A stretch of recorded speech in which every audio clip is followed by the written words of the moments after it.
ராமநாதபுரம் அரசு மருத்துவமனையில் சைனஸ் பாதிப்பிற்கு தவறான சிகிச்சை அளிக்கப்பட்டதால் தமிழ் செல்வி என்ற பெண் உயிரிழந்ததாக கூறி அவரது உறவினர்கள் உடலை வாங்க மறுத்து இன்று இரண்டாவது நாளாக போராட்டத்தில் ஈடுபட்டுள்ளனர்.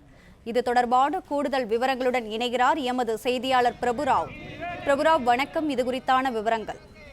முக்கியமாக ராமநாதபுரம் பால்கரை பகுதியைச் சேர்ந்த தமிழ்ச்செல்வி என்ற பெண் சைனஸ் ப்ராப்ளம் காரணமாக கடந்த 17ஆம் தேதி ராமநாதபுரம் அரசு மருத்துவமனையில் சிகிச்சைக்காக அனுமதிக்கப்பட்டார். அன்றில் இருந்து அவர் தொடர்ந்து சிகிச்சை பெற்று வந்த நிலையில் நேற்று காலை சிகிச்சை பலனின்றி உயிரிழந்ததாக மருத்துவர்கள் தமிழ்ச்செல்வியின் உறவினர்களிடம் தெரிவித்தனர். இருப்பினும் கடந்த 26ஆம் தேதியே தமிழ்ச்செல்வியின் உறவினர்கள் அந்த மருத்துவமனையில் சிகிச்சை சரியாக வழங்கப்படவில்லை, அதனால் உடல்நிலையில் முன்னேற்றம் இல்லை என அவர்கள் தொடர்ந்து புகார் தெரிவித்து வந்த நிலையில் நேற்று அவர் உயிரிழந்தார். இதனையடுத்து தவறான சிகிச்சை அளித்ததால் தான் தமிழ்ச்செல்வி உயிரிழந்தார் எனவும் உடனடியாக தவறாக சிகிச்சை அளித்த மருத்துவர் மீது நடவடிக்கை எடுக்க வேண்டும் என அவர்கள் அந்த தமிழ்ச்செல்வியின் உடலை வாங்க மறுத்து நேற்று மாலை ராமநாதபுரம் அரசு மருத்துவமனை முன்பு அந்த மகளிர் ஒரு தேசிய நெடுஞ்சாலை அமர்ந்து சாலை மறியல் போராட்டத்தில் ஈடுபட்டனர். இதனையடுத்து உயரதிகாரிகளின் பேச்சுவார்த்தை எடுத்து அவர்கள் தங்களது போராட்டத்தை கைவிட்ட நிலையில் இன்று மீண்டும் அவர்கள் அந்த தமிழ்ச்செல்வியின் உடலை வாங்க மறுத்து இரண்டாவது நாளாக மருத்துவமனை முன்பு சாலை மறியல் போராட்டத்தில் ஈடுபட்டனர். இதனையடுத்து போலீசார் அவர்களை கைது செய்ய முயன்ற போது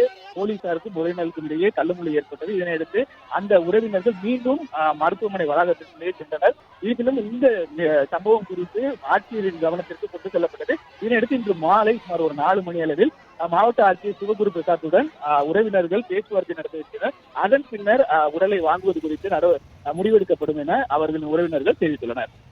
பிளே ஸ்டோர் மற்றும் ஆப் ஸ்டோரில் இருந்து பாலிமர் செயலியை QR கோடு மூலம் பதிவிறக்கம் செய்யுங்கள். செய்திகளை உடனுக்குடன் பெறுங்கள்.